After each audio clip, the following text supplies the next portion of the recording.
Lemon in the middle portion, Skyshack and Big Lagoon. Skyshack regains the lead and finally close finish.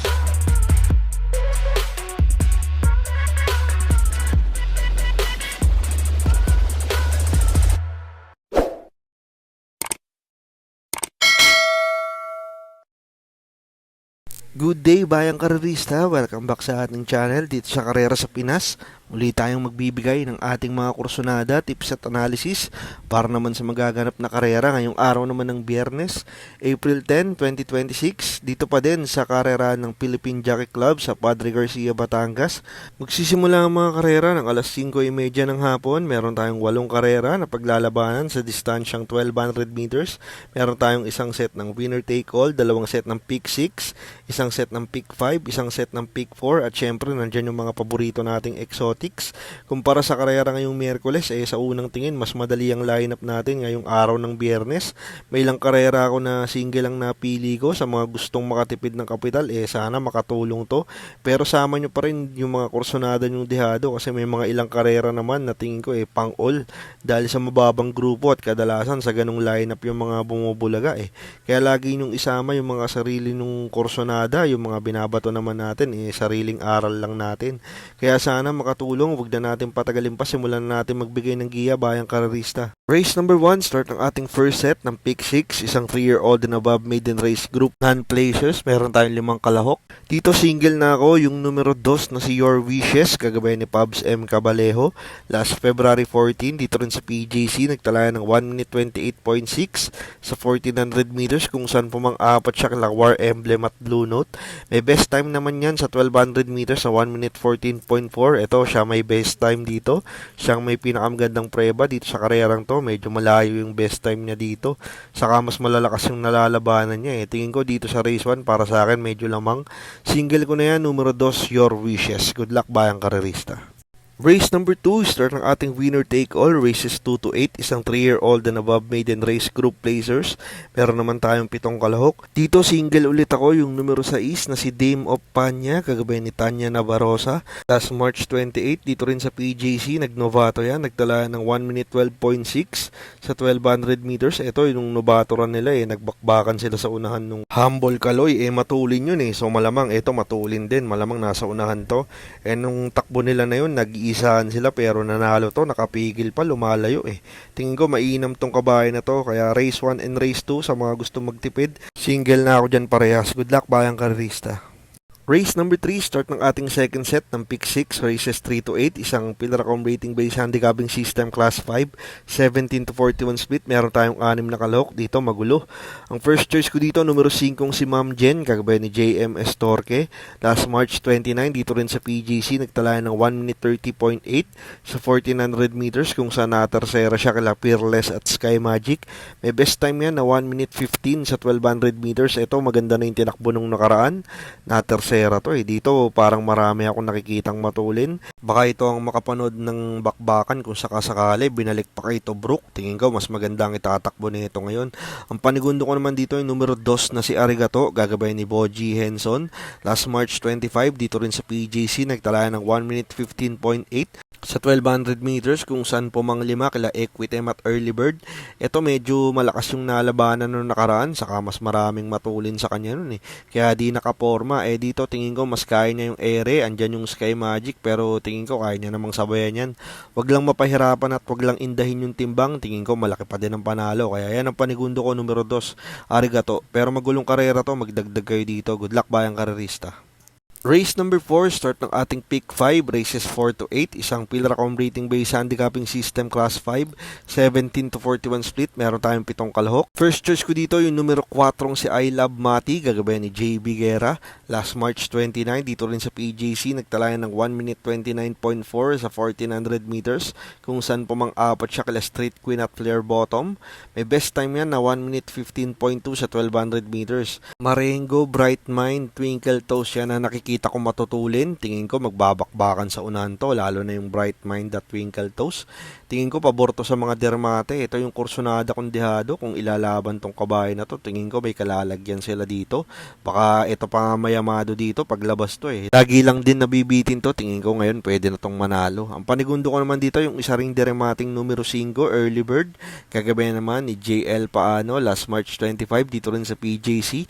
Nagtalaya ng 1 minute 14.4 sa 1200 meters. Kung saan nasigundo siya kay Equitem. Ito ang lakas din ng dating neto nung nakaraan. Tingin ko masyadong nabuka lang to nung kurbada eh. Pero kung di dahil dun, baka ito pa nga nanalo. Gaya na sabi ko, baka magkaroon ng maagang hagaran sa unahan, mapapabor sa mga dermate. At isa to sa mga nakikita kong makinabang sa karerang to. Kaya yan ang panigundo ko. Pero magulong karera to, magdagdag ulit kayo dito. Good luck bayang karerista. Race number 5, start ng ating pick 4, races 5 to 8, isang Pilracom rating based handicapping system class 5, 17 to 41 split, meron tayo ulit 7 kalahok. Dito single ulit ako, numero 4 si Fast Sailing, gagabayan ni EP na hilat, last March 13 dito sa PJC, nagtala ng 1 minute 15 sa 1200 meters, kung saan pumang-apat siya kila Caraga Wonder at Moment Like This. May best time yan sa 1200 meters na 1 minute 14.6, ito tingin ko mababa na din sa laban. Parang medyo angat siya sa grupong to. Tingin ko dito, kayang-kaya ng makaremate nito. Yung Heroes Del 96, laban din ng mga nakaraan. Pero tingin ko, wala na talaga yung dating buti. Pero kayo, nasa sa inyo kung gusto nyong isama yan. Pero ako, lalabanan ko na to ng isahan. Sisingilin ko na yan yung numero 4 si Fast Sailing para makatipid. Good luck, bayang karerista. Race number 6, last daily double plus 1, isang Pilracom rating based handicapping system class 5, 17 to 41 split, meron tayo ulit 7 kalahok. Dito ang first choice ko, numero 6 na si Charmboy, gagabayan ni Pau Pau Guse. Last March 27, dito rin sa PJC, nagtalaya ng 1 minute 13.2 sa 1200 meters, kung saan segundo siya kay Elena Bell. Ito, naantala lang to nung nakarang laban, medyo controversial yung nangyari doon. Dito parang humina yung laban niya, wag lang magka-problema ulit. Tingin ko pwede na ulit manalo to. Yan ang pang primera ko, numero 6. Ang panigundo ko naman dito yung numero 5 si Instant Message, kagabayan ni EP na hilat.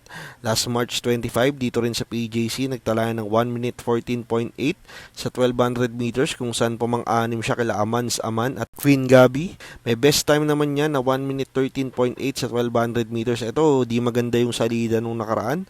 Saka parang malakas yung nalabanan eh. Pero bago yun, nasigundang dikit to kay Amor Mi Amor.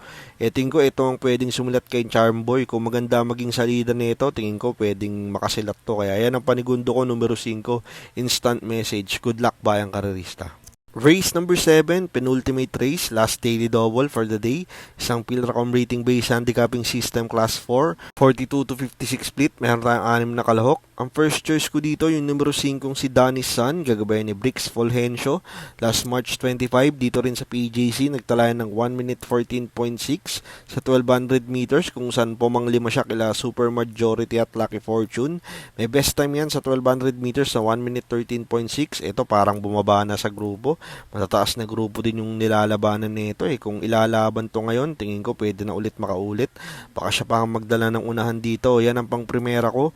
Ang panigundo ko naman dito yung numero 6 na si Anyo 96, gagabay ni Boji Henson.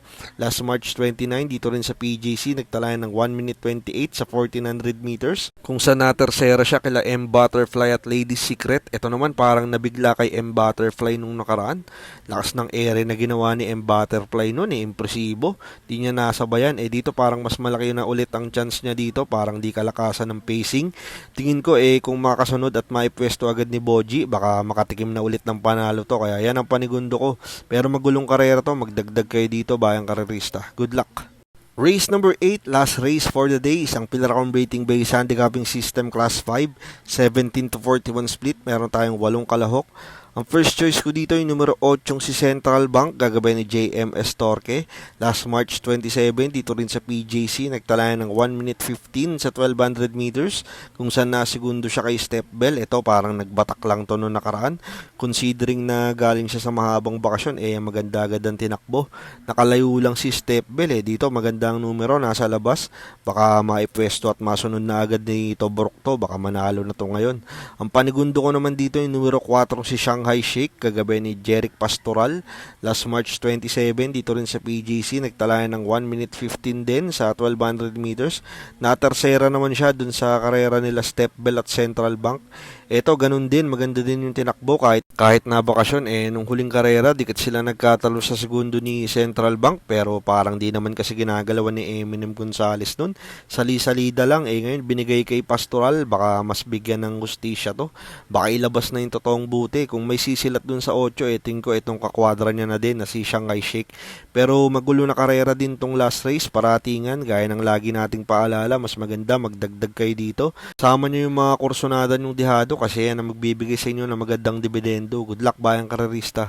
At yan ang ating mga kursonada, tips at analysis para naman sa mangyayaring karera ngayong araw naman ng Biyernes, April 10, 2026, dito pa din sa karerahan ng Philippine Jockey Club sa Padre Garcia, Batangas. Lagi nating paalala, ito'y sariling aral at kursonada lamang. Pagdating sa tayaan, kayo pa din ang masusunod. Maraming salamat sa inyong patuloy na pagsuporta dito sa Karera sa Pinas. Makatulong sana ang ating mga giya at kursonada. Magsitama sana tayong lahat. Happy racing at good luck bayang karerista.